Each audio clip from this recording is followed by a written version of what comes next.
But it's funny to release goals. Okay. Or not funny. Good afternoon, everyone, and we are welcoming everyone in the audience and all those here on the dais for attending this regularly scheduled meeting of the Friendswood Downtown Economic Development Corporation. It is Tuesday, August the 13th, 2024, and it is 4 o'clock, and this meeting is called to order. On the dais, where'd Ron go? He's coming. I was going to start on your end, Ron, but I'm not. We have Mr. Hill, we have Mr. McKenzie, Mr. Richardson, Mr. Marks, and Mr. Cox, and myself, Rebecca Hillenberg. We are the ones compiling the membership of FDEDC, and we welcome you. With that, number 2 on the agenda, if you're following along, is public communication. Do we have anybody that would like to address the board? Not seeing anyone, or? Oh, I'm sorry, I missed your hand. No worries. It was very kind. It was a very Dr. kind- Hillenberg, Yes.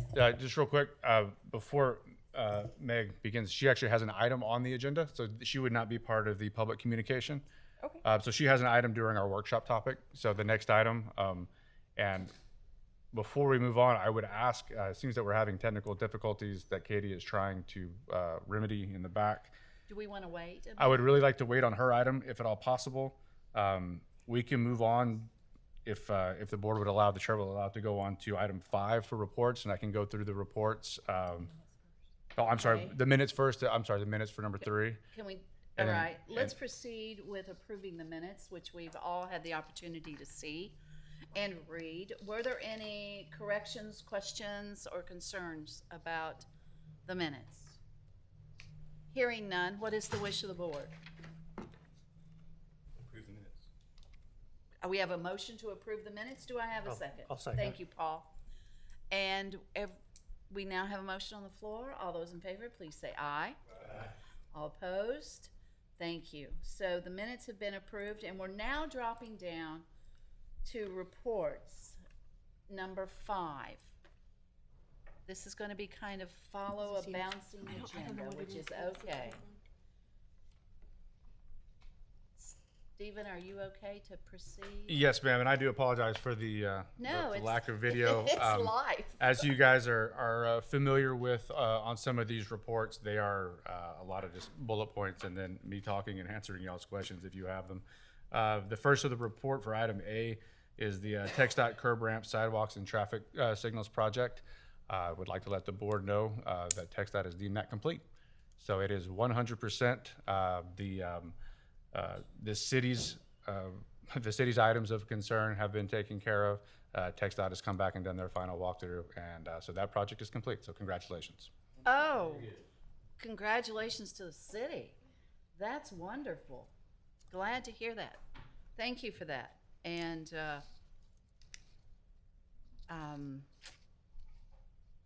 we should have some red letter days and some flags going up and some email blasts going out that has happened. So if we can make that happen, that would be great to alert the citizenry.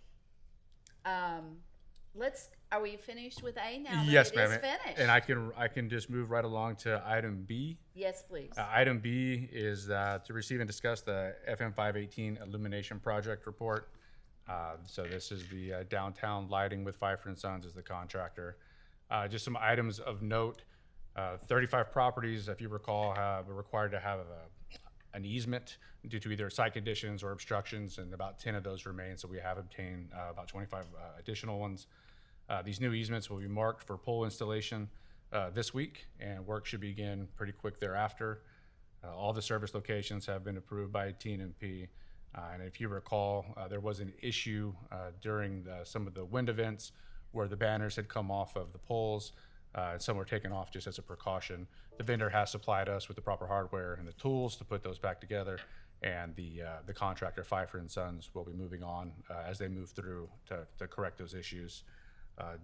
Just some items of note, that we do have a few folks that belong either to businesses downtown or our friends over at the FDFA have helped us out a lot with making contact with property owners where we need easements. So I'd just like to point out their help. They've been a great assistance to getting us some of these easements and getting signatures passed along. Another example of citizenry working together and helping each other get things accomplished, which is very important. I'm just waiting a couple of seconds for it to maybe come up. I saw it. There we go.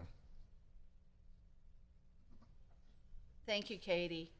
Sorry, I'm freshly back, so No, it's, we're having to do everything. we appreciate you. Thank you. And if there's any questions on item 5B, happy to answer, and then we can move back to the work section. I do. Rebecca, Yes, sir. what's your prognosis on timing for the other 10? Did you expect that question to be coming?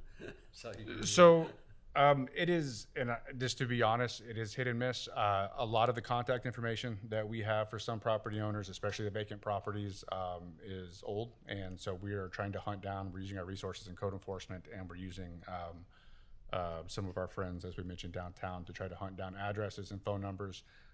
Those that we don't have a direct line of access to, we mail directly and only to get things kicked back. So we're using county resources to try to find addresses for owners. Hopefully, we can obtain these quickly, but we did give the engineering department, who then gave Pfeiffer and Sons the heads up just to go ahead and begin. There's no reason to wait any longer. So that's that was the start of them going out and marking the new poll locations so they can get started. Will that keep you from energizing? No, sir. Okay. Okay. So once those 35 are done, Correct. we can flip the switch. Correct. The lights that they just won't be present. So on those easements that we have not obtained, we will not be able to install a pole and a fixture. And so if we do get to that point where we haven't been able to obtain them, it would be like any other spot in town where there is no light. There wouldn't be a light there to be energized.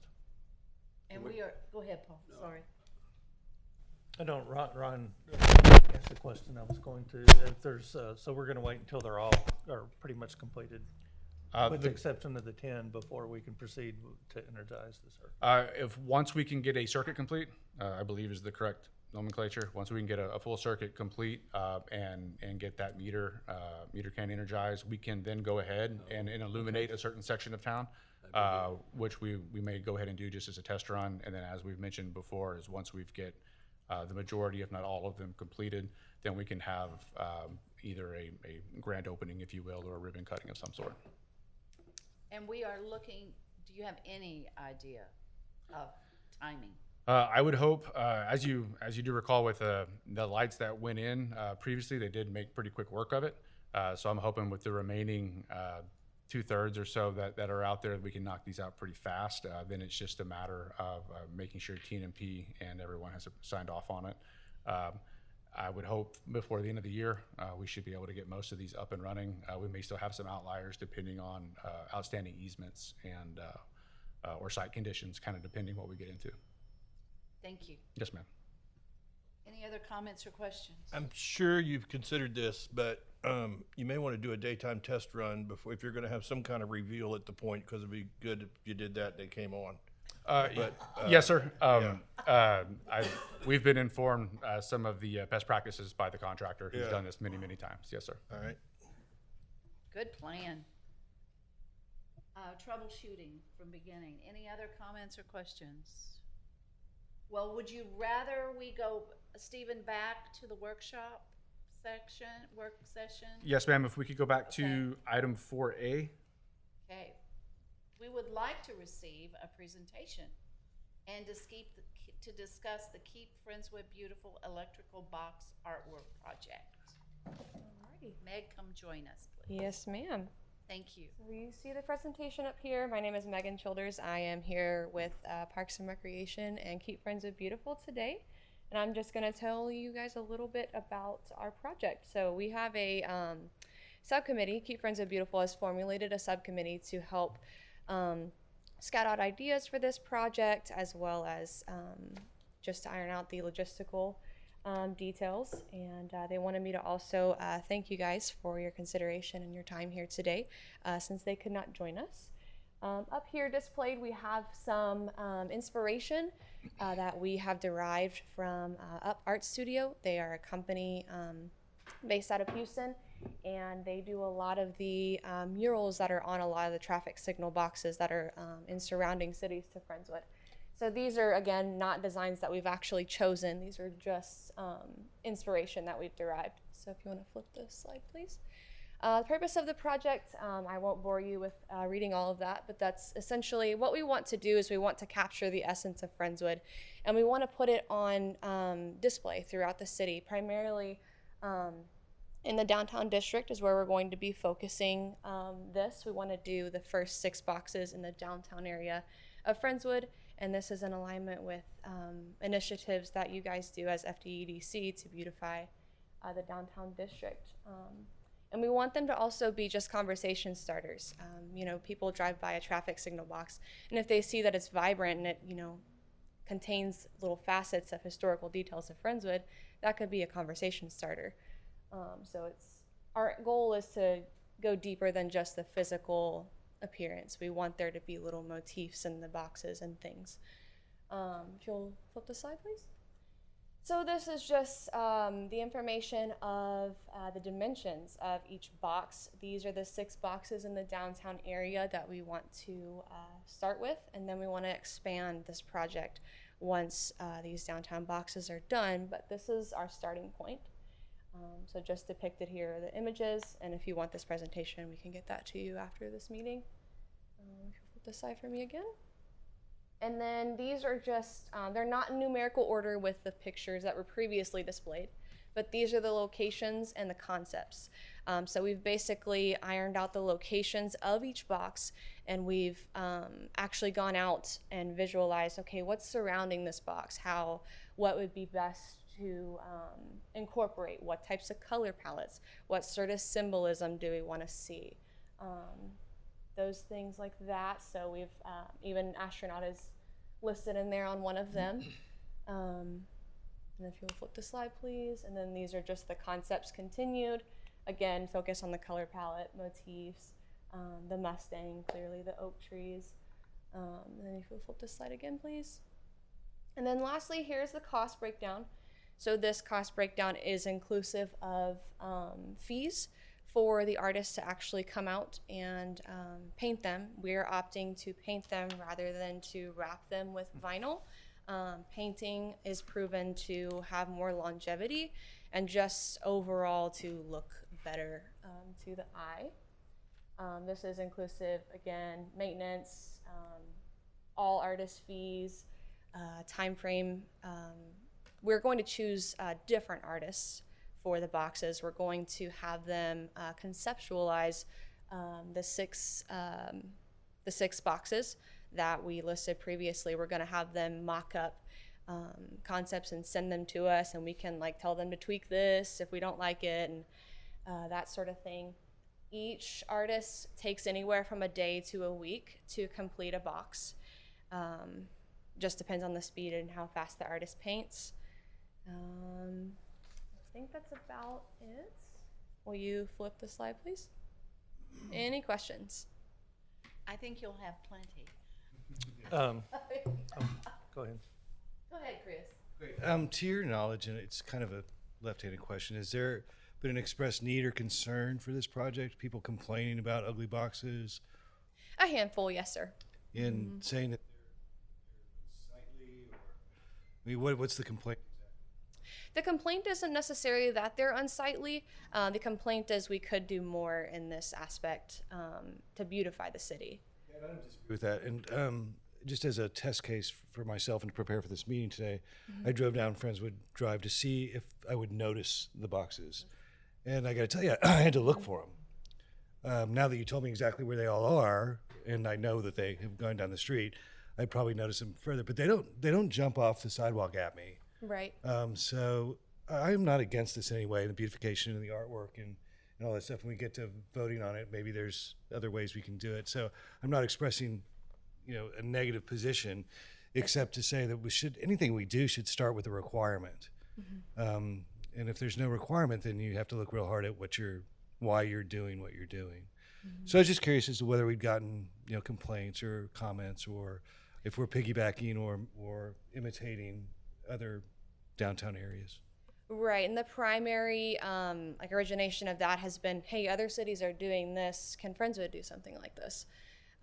So people have been, driving through other cities, be it Houston, Lake City, Katy, and they see these boxes and they just tell us, we'd love to see something like this in Friendswood, and so.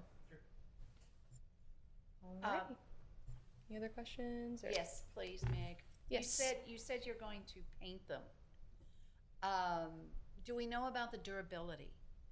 I do know that there are people that think it's fun to scratch different Vandalize. pieces like Yes. that, and we don't want that. So, Right. what about the durability, please? Yes, ma'am. So the durability, maintenance was listed on that price breakdown earlier. That is inclusive of 3 years. So let's say, for instance, someone were to come out and drab it with Face it. graffiti. Yes, they would fix that. The company Up Art Studio, they would send someone or the artist, back out there to remove that area, repaint, whatever they needed to do for that 3-year time frame. Okay, thank you. Okay. Yes, This sir. may be a silly question, but Nothing who but silly owns those? questions. The TxDOT? And if Yes, sir. TxDOT owns it, do we have their permission to do this Yes, sir. in writing? I need to clarify with James Toney because that's more his realm, but yes. Because with my I'm almost experience in certain we dealing do. with TxDOT, different people have different opinions Mm-hmm. on that, so it would be a good idea to get that in writing. I'm pretty sure that he does have that because he has been in communication with TxDOT about the project, but I can get that from him for sure. Okay. Since this is just a work session topic and we're not voting on it today, we're gathering information. Does KFB have any thoughts on a timeline to get these done?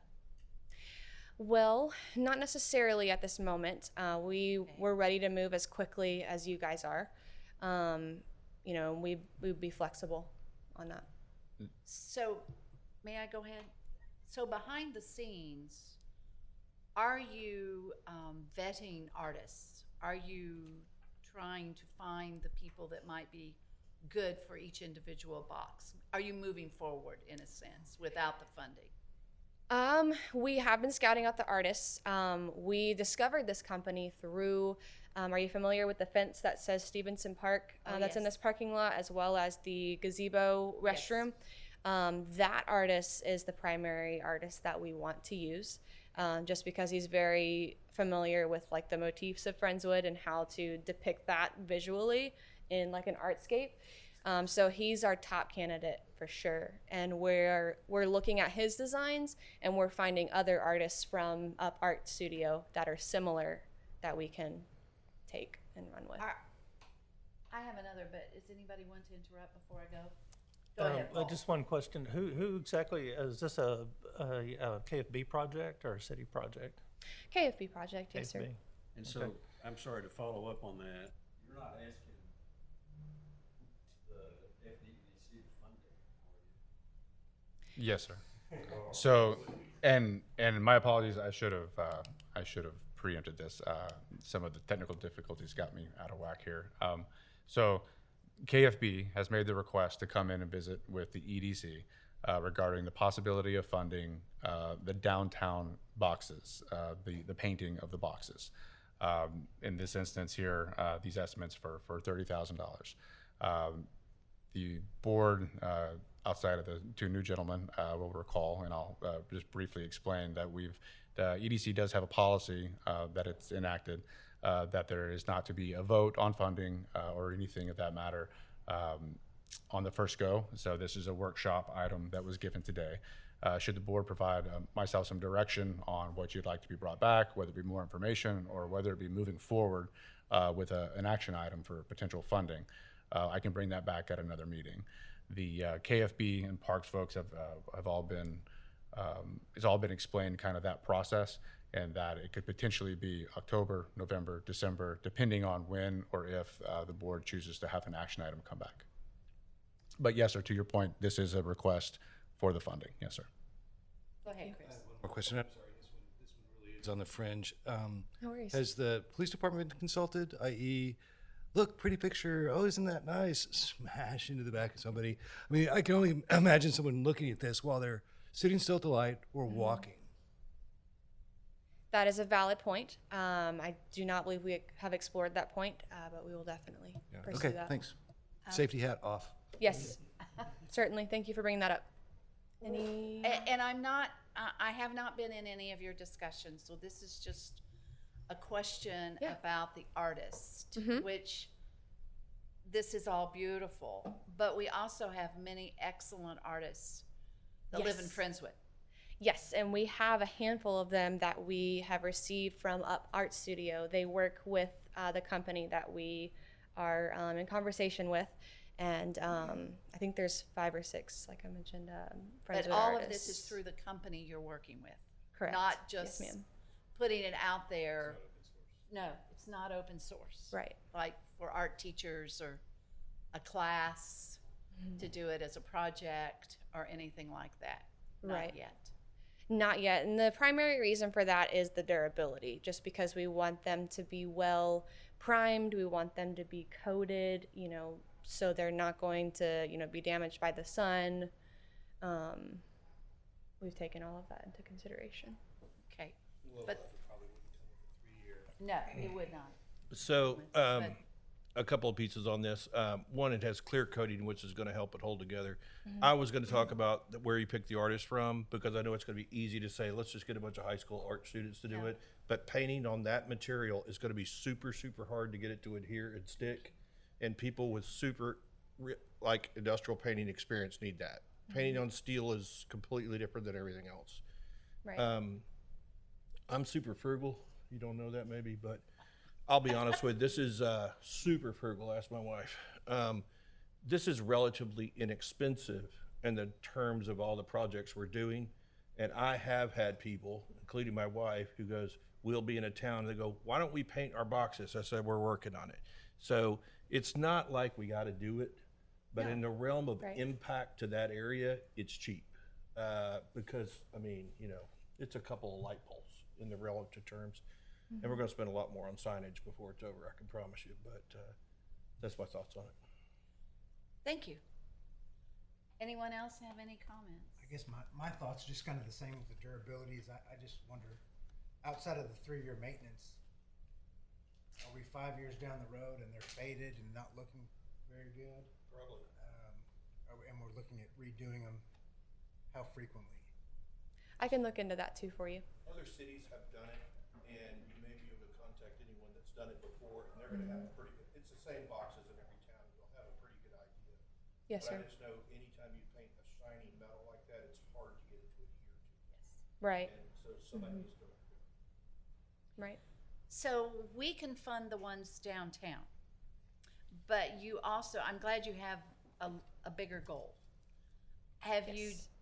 done any thinking about how you're going to fund those, the ones that are not in the downtown area? Well, we have entertained several possibilities, one of them being collaborating with the local high school and maybe collaborating with local businesses as well, depending, on the proximity of the box. But as far as the funding source, we're still brainstorming on that. Well, and it could be that the 6 we do, if we choose to downtown, will inspire, other people to get involved or other organizations. Right, and I believe there are grants out there for this type of work as well. Oh, good. So, So that brings up a question. If there are grants for that, I got to turn my mic on. Yes, you do. Thank you. Thanks for reminding me back there in the back. Well, it wouldn't work because we can't spend our money for anything other than anything in the district. But if you could use this money for seed money or matching funds in order to leverage a grant, that might be worthwhile. But It can't be outside. probably it probably can't be. I'm answering my own question. Yes, sir. And just to piggyback on that would be that any any potential grant, even if it was just specifically for the downtown, while there is not a definite timeline currently, it would most likely extend that out however long it might take to research, to achieve, and to get a grant. One thing I will point out on some of the concepts that were pointed out on the subsequent pages, the artists, they have the concepts have incorporated the downtown color schemes in those items. So with the orange and the teal, that is part of the Lauren Griffith Downtown Improvement Plan. So that kind of goes in line with some of the colors and the palette for downtown. So now I'm really going to put you on the spot, Megan. All right. Okay? If KFB could have all their druthers, what would they like to have happen and in what timeline? So, in an ideal timeline, KFB would like to have these 6 boxes done within the next year. Okay. Thank you. Mhm. That gives us an idea. Yeah. Any other Other comments questions? or questions? Okay. Well, thank you again for your Thank you. time and your And consideration. Thank KFB for bringing this to us, and we I will appreciate certainly. all their work. Alrighty. Thank y'all again. All right, Stephen, we're going to move to work session topic B, which is the discussion regarding the future of Friendswood Downtown Economic Development Project. Yes, ma'am. One of these that was on the last meeting actually was the electrical boxes. And so I do appreciate Meg and KFB and Parks for putting the presentation together. The other item that was on the previous agenda was the overhead wire relocation for downtown. So with Mr. Paul Marks's help and our engineering department's help, we have been having some very creative and ongoing discussions with multiple entities that kind of are present downtown, namely TNMP, as they are the owners of the infrastructure of the poles and the electrical lines that most of these, if not all of the communication lines are mounted on. And so the lower communication lines are the ones that are kind of impacting some of the eye lines, along with the installation of our light poles downtown. So some of these estimates are really defined. Comcast, Paul has put together some communications with Comcast, and they immediately sent him a third-party estimate from one of their contractors for just right under $570,000 to relocate the Comcast lines to underground. They've provided a nice packet that shows exactly which ones are coming down, exactly where they're going to be going, and it's been, I mean, that was great. Unfortunately, AT&T in the onset refused to even provide an estimate. Basically refused to work with any of us without some prodding. They did not want to go through the exercise of putting together an estimate because it was going to cost them money internally. After some pushing and shoving, we got them to give us a very broad estimate of anywhere between $800,000 and $1.2 million for their relocation. On top of that, the city does have its own fiber optic up on those lines. It's provided for some of the redundancies that we have for in the event of like a Hurricane Beryl. We have communication between between City Hall, our Public Works building, our PSB, our Public Safety building. So that fiber needs to remain somewhere. And so we're working on costs, even if it was just for the downtown area, to go ahead and put that underground as well. One of the problems that we keep running into kind of headlong here is the conversation with TNMP and based upon, even if we have these relocated, if the board chooses to move forward and pay for these to be relocated underground, what keeps anybody in the future from coming in and just putting their lines back up? As long as the electrical poles are there, so everything that we've gotten into thus far, the city does not have a mechanism to stop anybody currently from going back up. We're still researching this, we're still looking into it, but basically as long as the TNMP poles are there, communications folks have a right to be on those poles. So that would almost be a requirement at that point to move those poles either off downtown or to bury the electrical or some semblance of that. What we have been looking into is the possibility that if an alternative is provided to where there's almost an incentive to go underground, which that would mean what's here at the last bullet point is duct bank solution, which is basically just a large conduit that would be placed underground. Much like with the illumination, they have a conduit there to run the power line through for the lights. This would just be a large duct that multiple communication lines could be run through it.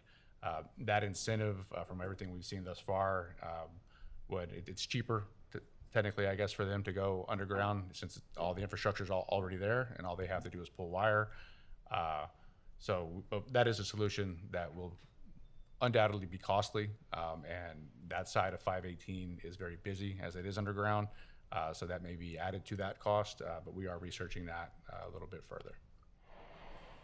Would, question, as far as the duct bank, how large of a duct bank would that require? And would AT&T be willing to do that? They probably wouldn't. So in the conversations that we've had with AT&T, at this point, their request would be that the city or an EDC contractor, a different contractor, would place the ductwork in place, and then everyone else would then go pull afterwards. They actually did provide us a diagram for a duct bank and told us this was something that they would potentially like to be located in. But as you can see from their pricing, I don't know exactly where they would end up, but I think it would probably double that to go ahead and remove those lines along with installing a duct bank as well. Paul, would you Yes. define duct bank? I think I know what it is. A duct bank would be like a large conduit or multiple conduits Put together. together. Yes, Okay. yes. For the number of cables that you have, that would be a pretty large duct bank, and I doubt they could do that by directional bore. It would probably have to be trenched, and then I can't see that happening. But I mean, if they can put a very large duct bank or directional bore it, yes, it would be very expensive to do that. Go ahead, Chris. Stephen, thank you. I'm obviously new to the discussion, so is the goal to eliminate overhead wires in the downtown district? Yes, sir. So if that's the goal, the communication wires would leave the power wires there. that's correct. So we could spend all the money in the world to get rid of we could spend all the money in the world to get rid of the communication wires. We would still have the power wires. Yes, sir. So Doesn't that sound? That doesn't sound very smart. Well, I mean, if the goal is to get rid of the wires, you can only do some of them. okay, the communication lines are hanging into the street lights right now. So those are the most visible, they're in the light. So our goal was to start with the communication lines. As far as the overhead power lines, probably not gonna happen. I would love to see it happen. Yeah. But unless they're rerouted, putting them underground, we're looking at $10 million. Okay, That's so not it's a gonna low hanging fruit thing. The stuff that you see, exactly right. the stuff that Exactly interferes with the line of sight or the. Pardon me, sir? The other side, right, Paul, is the high voltage, and that's the really. Yes, on the east side, yes. You're on the right path, though. correct. If we take down the lines, we have to take down the poles. And you can only do that if the city has a mechanism to stop one from hanging them back up. If they can just come back and hang them back up next year. Hello. If somebody can come back and just hang them up a couple years from now, it's. and Counterintuitive. everybody wants those lines gone. That is widely done. The cost is a major factor, and we've got to close the door behind us, or it's. I mean, it may be 10 years from now, but I can promise you, somebody's just going to run a line down there. Yeah, and that's kind of my point. Is it an all or nothing goal, or is it we know we can't get to all, so let's take what we can get goal for $2 million? So I don't want to speak on behalf of the board, so anyone here feel free to interrupt. The goal, I'm only asking because I'm new to the conversation. correct, and I apologize for not providing some of the history for you and Scott. So on this side of FM 518, previously those communication lines and poles were removed. This side of FM 518 is a whole lot easier, as has been mentioned, for that to happen. The other side of FM 518 does have the poles and communication lines, but very up at the tip top you have power transmission line, so high voltage transmission line. Those cannot just be removed easily or just run underground easily. So in the past, it has been researched to move the poles off of downtown a block or two. That proved to be cost prohibitive. As moving forward with the illumination project, the poles were supposed to be a different height originally. They were supposed to be in different locations previously. To Paul's point earlier about getting things in writing from TxDOT, it's one of those things that we need to do. So at some of their direction and TNMP's direction, some of the poles had to be shortened and the locations had to be modified. In doing so, a lot of the fixtures got put right in the mix with some of these low-hanging communication lines. So as you go down FM 518, you can look, and there's numerous heads that kind of poke through the wires. And so the group has kind of looked for a goal to get rid of the low-hanging lines, low-hanging fruit, if you will, to go ahead and clear up that eye line. I will add this because y'all are new. To be honest with you, this is a retrofit.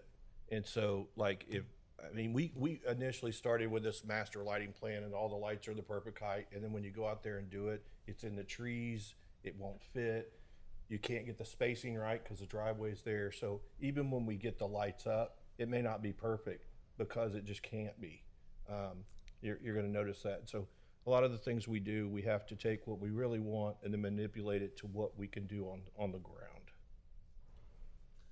So I had forgotten that our state legislature in their infinite wisdom had allowed these kinds of utilities, communication utilities, to put their lines anywhere they want to at any time without anybody's permission and without any regard to what is aesthetically pleasing particularly. I'd forgotten that. So that's a barrier that is perhaps beyond us, and it may very well, I don't know, maybe talking to Mr. Bonin about some exception to the rule, but it would take legislative action to overcome that. It's not anything the city can do from an ordinance perspective. It's going to take state statutes probably to overcome that issue. Do you all agree with that? Do you? Well, AT&T and Comcast are willing to work with us. I mean, they're Sure, about burying you it, know. but I'm talking about that future thing about that's where it And really there will got be my and there will attention. be pushback from very powerful people if you try to change it at the legislature. Oh, sure. I mean, because it's easy to tack them up there. Yeah. Well, AT&T and Comcast are really the only two. And we can't we can't do a city ordinance that will the state law will supersede it. Is that right? That was going That's to be my probably for you. next question about ordinance, city ordinance. What if they did it Other and Scott cities just do went out there and cut the wire every night? We'll take that. We'll do it old school. Okay,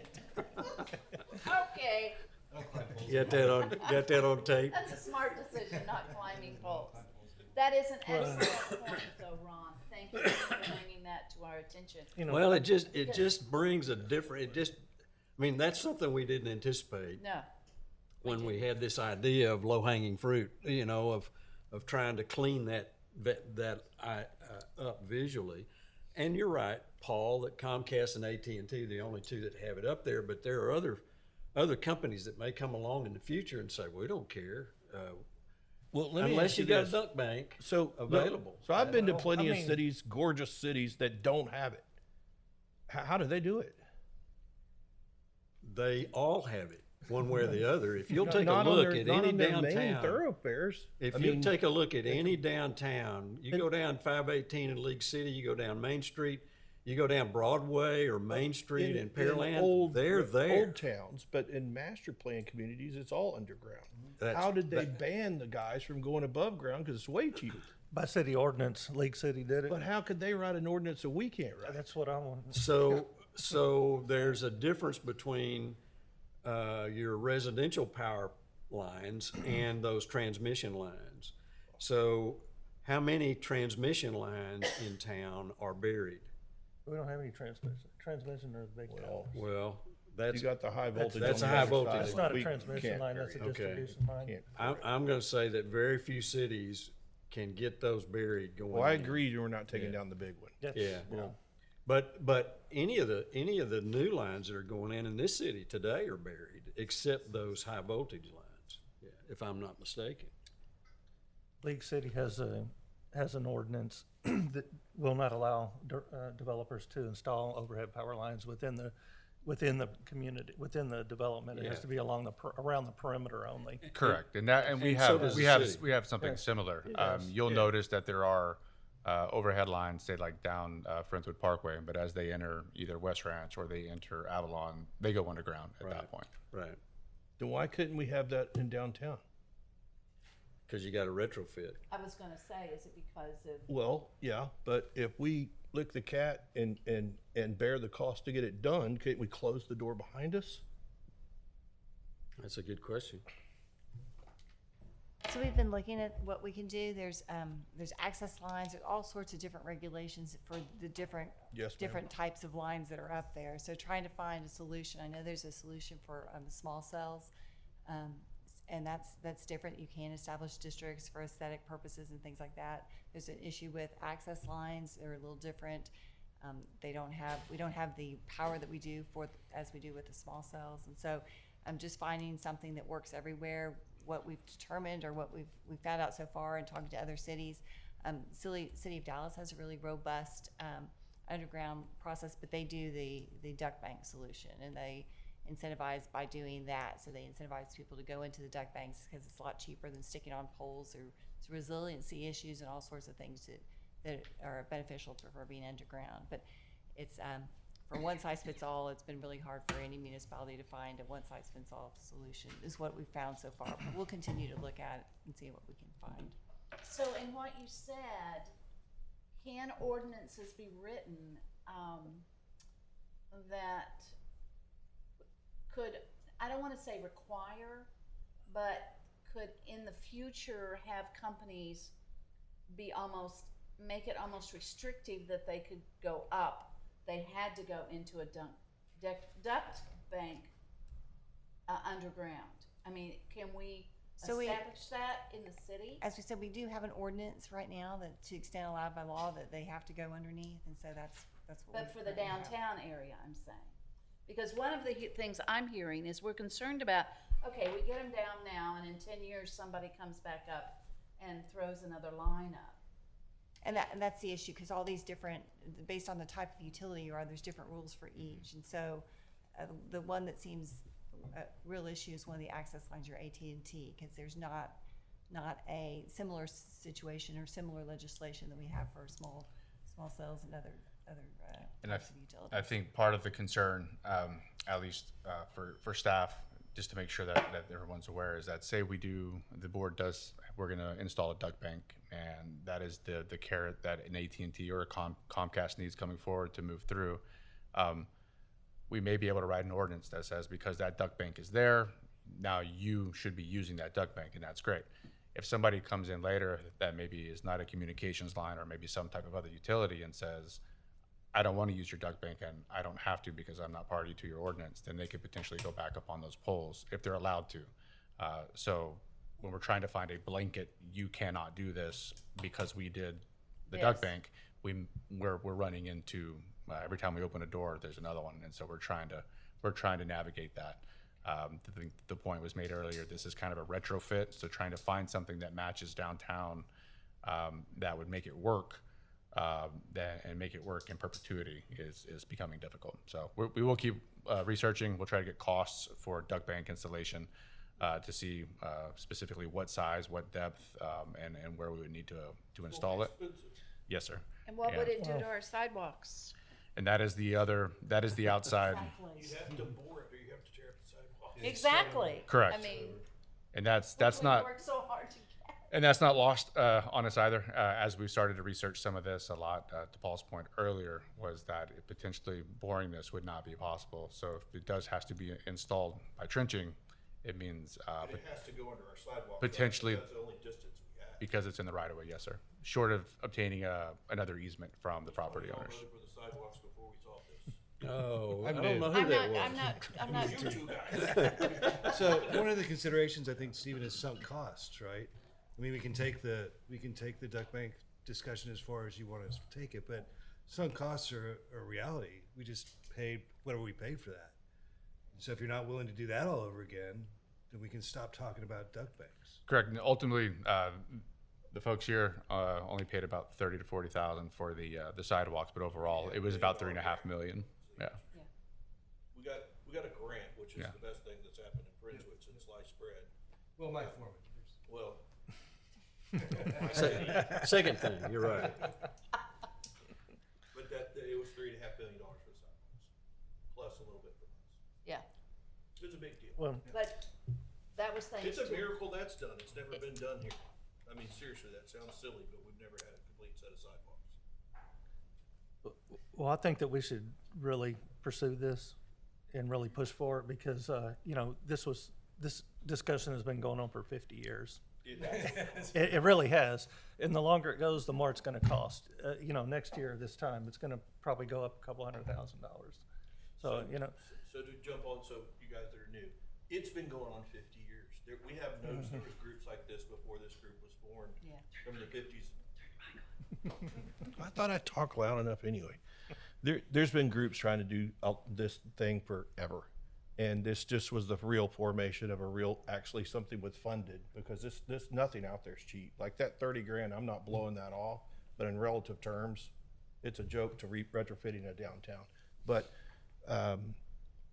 I feel horrible because I know we dump all this stuff on y'all, but there may be utilities 10 years from now we don't even know about. Correct. That may want to run a line down there, and because of the laws in Texas, they just would go out there and tack it on there. And if all of us have dropped umpteen million, it's gonna not be that cool.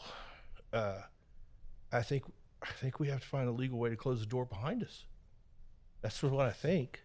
We can continue on as we look for costs. Even though those costs may increase over the coming years, we can try to get a good estimate of what it would cost for a properly sized duct bank, and then we can continue researching on how we do close that door if we're able to. I think one of the largest things we can do is take the lines down. I mean, as far as the final plan for downtown, we've got our light things. It's coming around. The sidewalks is done. We can paint some meter or electrical boxes. That's easy. Signage is pretty much there. The largest, drive down that road. It's so much better than it used to be. And before this group was formed, there was another guy that took down 8 poles on his own. Remember that? I know you know what I'm talking about. he walked by earlier. What was that guy's name? I don't remember. Sanson. Richardson. We all got in trouble for walking down the streets of Friendswood. They thought we were Yeah. homeless. Yeah, the guy just, I don't know how he did it. He just got some poles. They didn't have wires on them. They were just poles They left were over. just- yeah. There's just poles sticking out of the ground. But if we all agree if we can get the wires down, it's massive.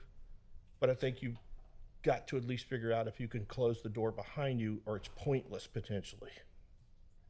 It is, but I'm like Paul. I don't want us to just throw our hands up and give up. I'm not. I think we need to continue. I think you're going to be stunned with the duct bank solution price. Stunned. We may be. I mean, that may be it. Because you're going to have to physically cut it. There's so many lines in an easement now. It's so hard to cut anything without But- breaking everything. But does a duct bank have to go on in the 518 right away? Can it not go in a we've talked about moving the electric lines off of the right of way and putting them somewhere else on a back street, if you will, and that's prohibitive. But Easements. why would a duct bank not be a solution in the right of way on an It's adjacent possible, parallel street? But the problem is all the properties on the front are flat, right? The back, they're all different variation depths. Yeah. Well, I'm talking about on an adjacent street. Use the right of way on an adjacent street to And put I that duct remember bank in. sometime, I don't mean to interrupt you, Ron, but we had a map that was given to us of an alternative route. And that's what we based Yeah, that cost off of. It kind of went on the south side, Yes. or that up side, that side, whatever that side is. way back. We did it, but it went like that. Yes, because it that's when did. I noticed It all was- the properties don't line up. I mean, you can Yeah, do but it. you could use an alternative right of way. I'd be hard for to even example. pull the wire because it's got Yeah. so many elbows in it. Well, all I'm saying is that let's don't limit ourselves to the 518 right of way when we begin to look at alternatives for a duct bank of some kind as well. If that ends up being our priority, first step priority in getting all of that done, then It so may be be, it. but it may be let's- more doable to bore it if you aren't on 518 too. could be. Is that It would not have true, to be Paul? bored, because you're gonna have to bore every driveway anyway. So you're Right. easier just to bore the whole thing. if you Well, can. but if you got off 518 and didn't cut into our sidewalks, there's some Exactly. huge advantages to Ron's idea. Right, right. Yeah, right. No, Well, there's an idea. I will have, at the board's direction here, I will take this back to our engineering folks and have them begin looking into the possibilities of the dunk bank solution, and also including the nuances of off of 518, finding easements, finding the path of least resistance, to keep the connectivity in place, but potentially finding alternate routes for a duck bank or even the poles. And we can engage TNMP once again about the relocation of those poles. Dr. Hillenberg, as you mentioned, that was the map that we brought previously. Correct. That same kind of challenges, obtaining easements, abutting now residential neighborhoods, things of that nature. But we can begin researching those solutions even further and see if we can come back with some costs. I want to add one more thing because I'm going to have to bring it up later, and I'm going to just go ahead and tell you now. I think you're absolutely fantastic, but before we pull the trigger on if it does fly, I'm going to want to know how many poles we can eliminate. I mean, if we move those lines, are we eliminating 7 poles or 27 poles, or in other words, what impact are we really going to have? I don't mean right now. I don't know if you can remove it, any of them. The Looking at existing it, poles? Because of the power at the top. Right, Correct.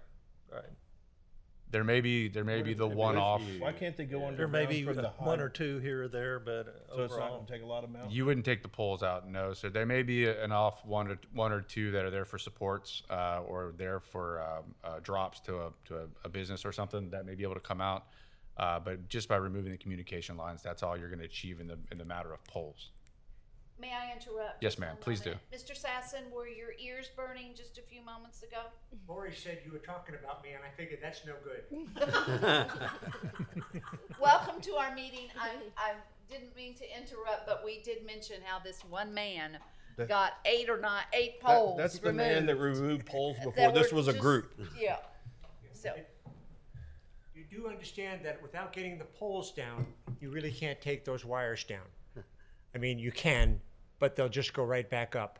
Yeah. So you need to work on something more fruitful. There's no future there unless you go after the electrical first, which is a difficult job. So I That's appreciate all exactly- that Paul has yeah. done to try to get that done, but I don't think that's a fruitful source of effort at this point. Well, that's what we were addressing, by the way. when Yes. You weren't in the room. Is legally, how can we stop them from coming back right Right. back? Good, good. The other thing I was going to do is welcome the 2 new members. Welcome, good to see you Tom here. McKenzie, Chris I was going to Richardson, Richard encourage you, Sasson. one of the things that is a good thing to do, maybe when it gets cooler, is to walk up and down downtown. It's it's amazing what you'll see. And take a clipboard with you and just see what you see and look and say, why is that there? Maybe I can remove that visual clutter. It doesn't need to be there. But just take a nice walk, bring a sandwich. And the other thing I would do is, and my one criticism of this board has been they've been a little reactive and not proactive. They wait for people to bring them things and they go forward on them. And there's not a lot of things other than what Paul was generating on this wire thing, but I don't see a lot of ideas from within. So work on ideas from within. Look at what can be done. My personal view is the electrical lines that were put in that we'd want to take down, obviously. We got an estimate from Tex-Mex a couple of years ago. We reported this to the board a couple of years ago, that it would be $6 million to take those down. One of the things you can do is say, hey, I want to save my money and do that. That's the most important thing I can do. Maybe it's not, but maybe it is. The other thing you could do in the meantime is maybe hire an electrical contractor or an electrical engineer to work with them. Get that $6 million down to 4.5 and see, if there's some way of doing it even less expensively, because they have no incentive to really, they have different incentives than what we have. So that's all I wanted to say. Thank you for letting me speak in the non-time that I'm not supposed to speak. Well, I didn't hear you, so you're okay. You know, all that just came in. Yeah, it was. We appreciate you being here, Thank you. and we did. I had hear you. a meeting, a conflicting meeting with P&Z up until now, so it just ended. Oh, well, welcome. Thank you. We're glad you're here. All right, so go ahead, Trey. Did you want, I can see you're crouched back, ready to say something. No, just he reiterated exactly what we were just talking about, and just so you know, it's legally, how do we stop it from just coming right back in some period of time? And I'll be honest, that is a burdensome question to ask, and I'm not capable of answering that. Maybe y'all are, but Ron's Any other city? I think Ron's idea. What I and heard, Trey, was that they're not ready to answer that. Oh, I question agree, and yet. I'm not. That's expected. I do think their idea that maybe we go around the backside or do something else. I mean, that if the door's closed, we look at the other options, because I think taking down the lines. I want to take down poles too, but I don't know how to do that yet. But if I took the lines down, I'm closer to taking the poles down. If you want that thing to look fantastic, you get the sidewalks and the lights and take most of the lines down. I'm not saying we can take them all, Paul. I agree with you. But we just take them one at a time. We'll see. Are there any other cities that are in this same conundrum trying to ensure that they won't put lines back up on the poles that we have? I'm sure that there are. I mean, I've talked to some that, as I said, I've talked to. Dallas is the one that has really the robust thing. So I'll continue to look and see what other cities have done and see if they found a way to Close that door. close the door. Thank you. We would appreciate that. Steve, when you talk to the engineering department, then we need to know, or they need to know, what type of conduits or what size that AT&T and Comcast needs. Because AT&T had told me when I initially met with them that they wanted two-inch conduits. They did provide us with a cross-section of what AT&T would need, and so we'll just, at a minimum, multiply that by 3 or 4. At a maximum, we'll start visiting with some design professionals. I mean, 2-inch? Two inches. Well, but they really don't need two-inch. They wanted a I spare thought we were talking conduit. about 6 feet. No. Yeah, I mean, yeah. No, I know, not really 6 feet, but I thought we must be talking about a 4x4 duct bank, you know, Most of those can be put in those. storm drain size stuff. I think I'd rather have multiple smaller ones if I was going to run the line to it and dedicate that's your line. Oh. So you don't have guys cutting, because at some point they're going to have to sever and tie in. That's what they would be doing if Yeah. Comcast did Right. buried theirs, AT&T, they would all be separate. Yeah, that's So yeah, smart. there's a lot more to this than just, than a duct bank. I mean, they may not all be in agreement with being in a duct bank, or Comcast may not be in agreement with AT&T being in the same duct bank and vice versa. One thing that I want to keep in the forefront of our minds is we're here today. We've been talking about this for 50 years. What can we do to help Friendswood in 50 years? You know, because it may be that we put lots of extra duct banks parts together that they haven't been used and they're just sitting there. I don't know, but I'm just saying, I think we need to try to think out of the box. I know we don't know what technology is going to do. We may not even need wires You won't need them. in the future. I think that's possible. That would be You won't lovely. need them. But Or- I just or- don't want to or get overhead. zapped by electricity. You won't need overhead power lines either. So That's my anyway, prediction. let's keep that in mind, that we want to look to the future. All right, any other comments? I think we have charged you with a lot. Yes, ma'am. And thank you. We do appreciate all the city's work. Moving now, if I'm not mistaken, we're to 5C. Yes, ma'am. So we want to receive and discuss the financial report, which I've been real interested to see.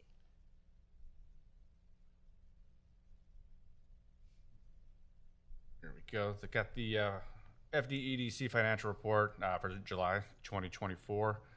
As you can see, with the beginning fund balance of $2,585,528, with a revenue of sales tax and interest of $68,564.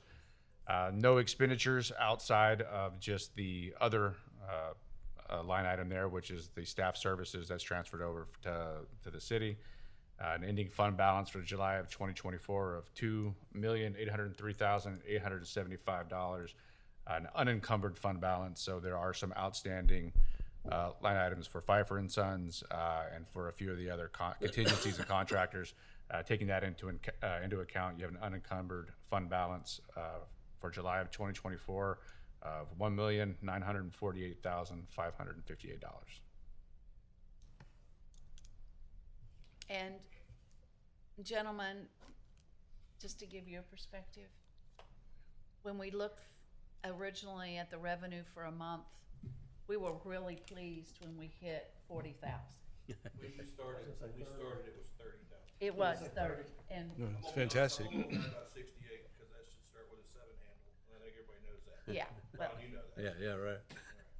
but we've come a long way. Do I understand correctly? We have $850,000 of outstanding debt Well, It's not outstanding debt. It's or bills to It's pay. encumbered. It's been encumbered. This is most of that. The majority of that is related to the Pfeiffer and Sons, who is the contractor for the illumination projects for the light poles that are being installed.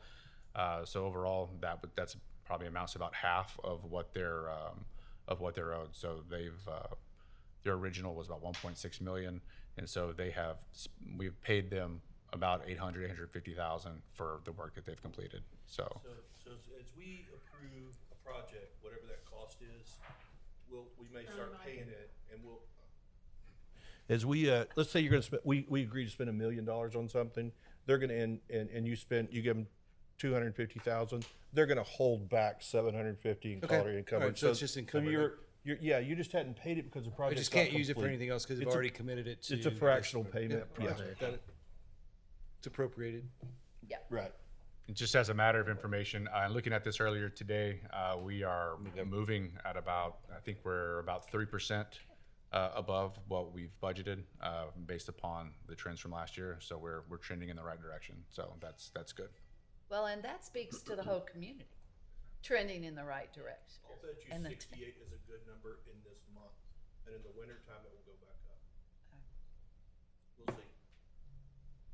I think if you look back, I'm sure that's the case.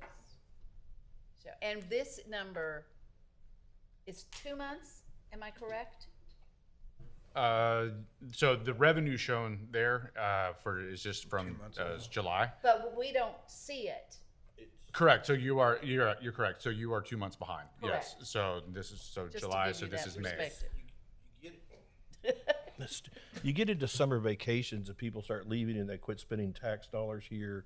We still get a lot of base tax dollars, but I'll bet you historically you drop revenue in the summer times, and then when people come back, kids go to school. I bet you'll see something with a 7 in a month or two. Oh, yeah. 70,000 something. Could be higher. We've seen 75. We have. Any other comments about the report? Mr. Cox, you have a comment? No, not about the report. Oh, but do you have, well, we're getting close to adjourning. I know. So would you like to make a comment? Yes, please.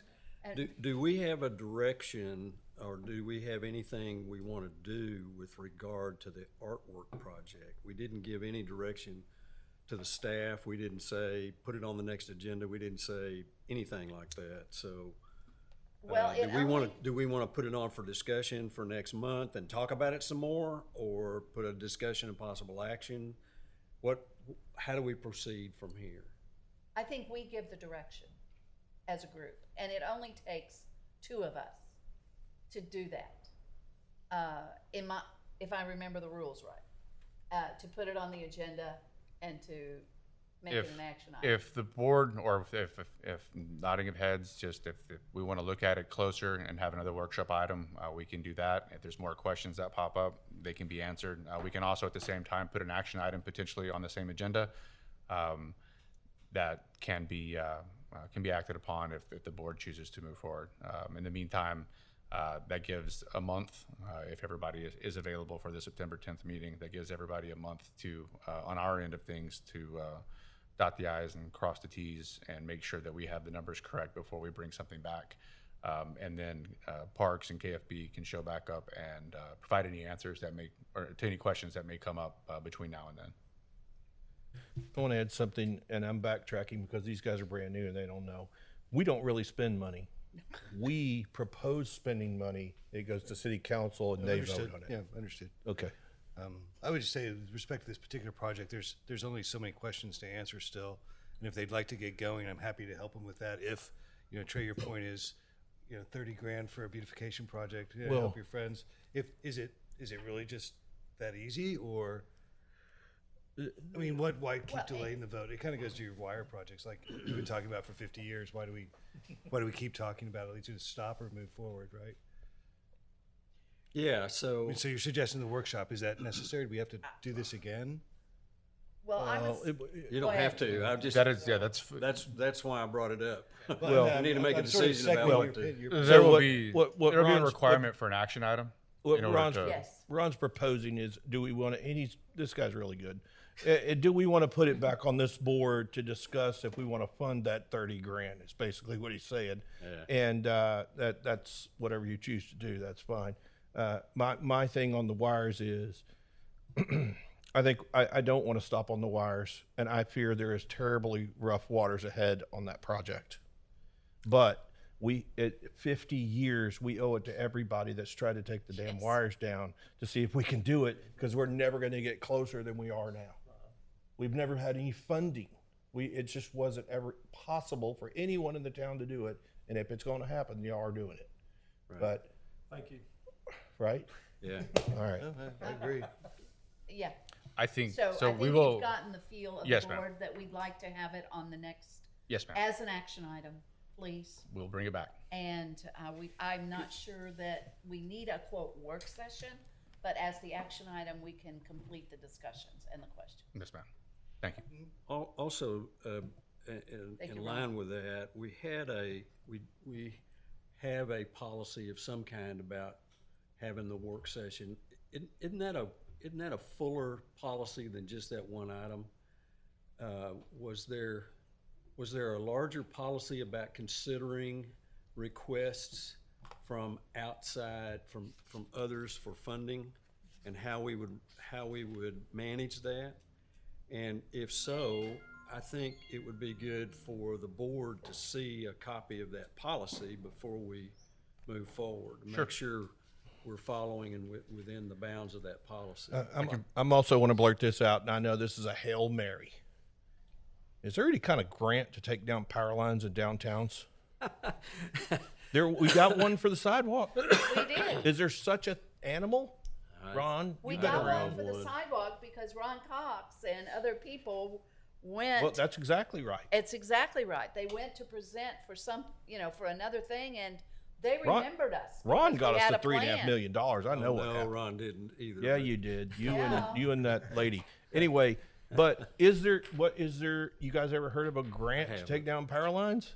Carl, have you? Well, are you talking about power lines or Yeah. the communication lines? No power lines. All of them. It's almost impossible to do here because you don't have the room. In order to put the power lines underground, you have to have a dedicated 10-foot easement for that. You And we have just a don't have series it. of manholes for all your services that feed your businesses. You can't do it. All right. I mean, it's going to have to go behind or be fed from another direction. It's just, you don't have the room for it.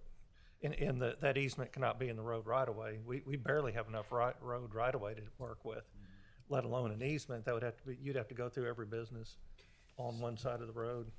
So, do that. So yeah, I just- so I know we've left the discussion about We've the gone back now, F- Ron. Go FD ahead. yeah, we've we've left done the- some things in this meeting that are unethical, I realize. No, We they're let not Mr. unethical. Nothing's unethical. Oh, not unethical. Yeah, I'm no, sorry. don't say Wrong that. word.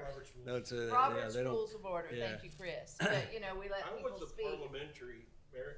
I can't say it now. I was parliamentary in high school. I actually knew the Robert Rules of Order, and we were totally breaking it. We have burned them. We've burned them I today. wasn't gonna say how many years, but that's We've burned okay. them Thank today. you for bringing that up. But go ahead, Ron. We Well, need to have this discussion. Yeah, all I wanted to say about the legislature is that there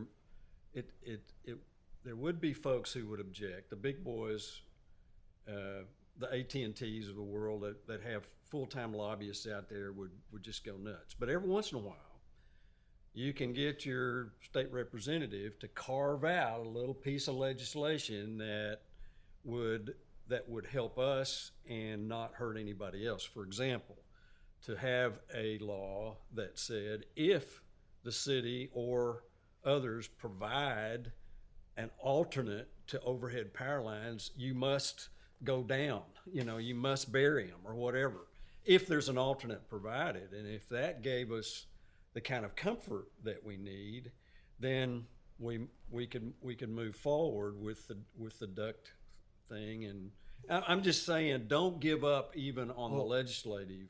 I know, but issue. it takes forever. Well, Well, yes and no. it depends. But again, we've been talking about this for 50 years. That's right. What's 5 more years? What's 5 more years? Yeah, or 2 more sessions, 4 more years. It's relative, but maybe we need to plant some Glad we're getting these seeds. young guys on here. Yeah. So I'm like Paul. I just don't want to give up on that. And if we can go, I mean, there are going to be roadblocks at every instance. It does seem like you're throwing good money after bad if you don't have the ability to stop somebody else from putting it up there. But if you do take those down, we don't know who's going to come along behind AT&T and Comcast, but not many folks are. Not many of them out there. And if they do, they're going to have one little line. They're not going to have 50 lines duct taped together as they run down through the power poles like they are now. So even, I'm almost willing to say, even if you can't prohibit the next guy, if we can get these buried, we're 30 years down the road anyway. But so that's why I just don't want to give up on Well, that idea. and we don't have to do it all at once. No. I mean, if we can get it done in just one step at a time, Yeah. and also bring Representative Bonin into this discussion Sure. to maybe help from that side. But, the low-hanging fruit would be very nice to get rid of. Well, so I'm bringing up got to close the door behind us because that's the right answer. But if we Absolutely. can't close the door behind us, I don't know that I would still be against it. I can tell you can do both of those projects over 2 years with the revenue stream you have. That's exactly Yes. right. And you can't spend the money anywhere else. Right. So, I mean, we can repaint those stupid boxes every year, but it's the mini thing. They're nice boxes. Okay, but it's got to be shot on this target. And you're right, you could take down one set of lines maybe 1 year and the next the Correct. next, or we just save up our money for a while, sit still, because you're right, this is a long fight. Taking the lines down is the biggest impact. I want to take the poles down too. Well, but I'm we gonna take the don't poles even down. really know. Sure, and that what- ought to be the goal. I'm gonna run them over with a Mack truck. One We at a don't time. even Exactly, really- yeah, But yeah, yeah. my point is, we really don't even know what the fight is at the legislative level. Do we, Ron? Well, probably don't. I mean, we don't know what kind of legislation could be crafted that could- Correct. and we would need some help from Many utility sources. attorneys to give us a little bit of advice on that problem. I do.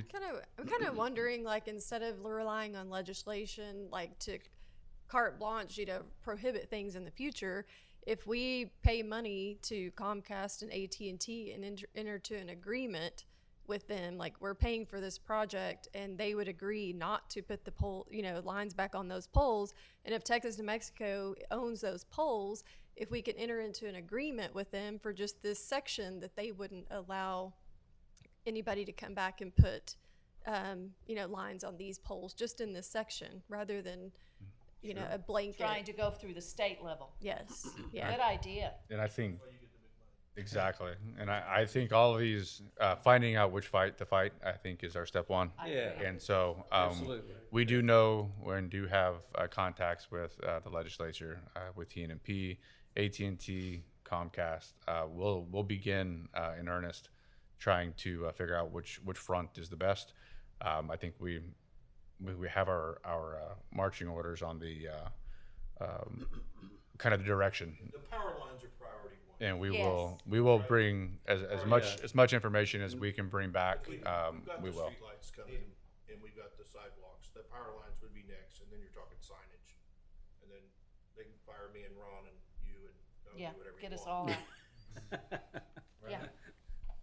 Hey, So- thanks for the information. I had no idea that was the rules with the polls. Yeah, Man. it's, yeah. I had no idea. Yeah. Yeah. No, it's, We're probably fortunate. Everything on this thing's been hard. I mean, Yeah. there hadn't been like a lay down hand. You know what I mean? no, there Remember hasn't. the crosswalks? We wanted to do cool crosswalks. Oh, We yeah. didn't do that. Right. That was all part of the design plan, gentlemen, and we got to. So have you all, have you all seen the downtown development plan? Okay, great. I was looking at it again today, just to kind of remind my. It is now, and that by virtue of the fact that we've gotten a good bit of those things done with federal money, quite frankly, all the sidewalks and the new traffic signals and all of that with that big grant, you know, at some point in time, we probably ought to talk about getting an update to that plan. Well, we're way ahead of timeline because of financial. Yeah, right. I mean, we're way ahead, because I remember when we started this, the whole project was estimated at 10 million. Well, that was so long ago. 10 million looks a lot like 12 million today. I mean, and Paul's right. I mean, we can kick this can down the road 5 more years. It ain't gonna get cheaper. It No. never gets cheaper. But we do not almost, but we need information to create a plan, to decide what our steps are gonna be, so that we can move forward, instead of just, This is not a horrible idea I right here. think that's a great idea. We may not be legal either. Well, if you could get them under contract, we have an attorney. If you can get them under contract and they sign it, it's binding, right? And these are things I think that we can definitely explore. I think part of the problem is, at least from when we visit with TNP, just is that even though we may have an agreement with them, by federal law, they may be required to allow other communications on their poles. And if not, there's still access lines are allowed to be in our right of way. So if they don't use those poles, they'll stick up new poles. So that's, we need to take a look at the whole gamut and see what we really can do and see if there's a way to close the doors. Because what we don't want is, okay, everybody's agreed you can't go on these poles. Okay, so I'll stick up new poles, and they have the right to do that. So And we can't take Yeah. down the old poles. then Correct. we just need to make sure we look at the whole situation. It's a very complicated issue, and there's each as I say, each utility is treated a little bit different. This one's more complicated. It's super legal. And I think back to finding which fight to fight, I think is Correct. But isn't that in their franchise agreement? I mean, is that something that can be put in the franchise agreement to limit the number of poles or wires or? So there's some that the legislature has tried to make it equal throughout all cities in some respects for your access lines or your AT&Ts. So we no longer have franchise agreements for that. It's regulated by the state, and then the same thing for cable companies. It's a state franchise. So we don't have the authority that we used to have to be able to do things like that. So we do have one for of course, electricity and gas, but we don't have franchises besides those. That must be new, really new. It's about 20. Another It's about example 20 of- years old. It's a Another hand, example of loss of local control. because before I left Centerpoint, I brought a franchise agreement up here to the city. So about this, 2 we years do ago. have electric franchise, Electric, yes. yeah, electric and Electric and gas gas, we have franchise. are mean, really. franchised, but communications are not. Telecommunications are not. All right. I'm gonna go back to it one more time. What she said, I still think you can make an agreement with Comcast, AT&T, your major providers. What? Oh. Nobody's listening to this thing. Oh, yes. 3 people. One of them's my mom. Just kidding. I still think you can make a legal contract if we provided you a way to resolve this. You know, we pay you to put in the duck bank or whatever, and if they agreed to it, you could stop them from putting the lines back up. Now, I'm not saying there may be ABZ company man come up someday and go, hey, I'm hanging on that line right there, and you're right. I mean, I don't know we can stop them because of law. But I bet you could make an agreement with them that was binding, but I'm not a lawyer, I'm a trash man. So you could do it. Thank you. She smiled. She just smiled. I think they have direction. Bless your hearts. It may be foggy, but you do have direction. Bless your, yes. Anyway, any other comments or questions? Okay, I have one about the next meeting, which is up on the screen, which is September the 10th. And we would like to acknowledge Alton Todd and Dr. Pat McGinnis at that meeting. We already have the plaques, and so we'd like for as many to be here on September 10th as possible, and we will notify them about that date. Is everybody pretty much in agreement with that? Okay. Yep. Good. Is there a cash prize of any sort? Have you received one? For coming to the meeting? I'm working on, I'll be retiring soon, and I just Are you? get started off Tell me right. about it. How about a Perry's gift card? I mean, 30 grand's not a big There, deal. What's there is, 100? there is nothing attached to the That's plaque. gonna be y'all's day one day. Well, yeah, you're right. But anyway, there's nothing attached to the plaque. We just want to acknowledge them. And with that, we will discuss what we're going to do to kind of make that special. You know, if we get the reporter news here, or, you know, whatever you want to send out, pictures, you know, we just want to, We can definitely add some pomp and circumstance. Yes, ma'am. thank you. So y'all don't know what Alton Todd's been trying to do this stuff for 20 years. 20 years. No, 30. Okay, I was 30. going to say probably longer. Truly. So, anyway, we want to acknowledge them at the September 10th meeting. All right. Any other comments or questions? Any other business before this group? Do I have a motion to adjourn? I'll make a motion to adjourn. Second. Thank you. We have a motion, a second to adjourn. All those in favor say aye. Aye. Thank you, guys. Good discussion.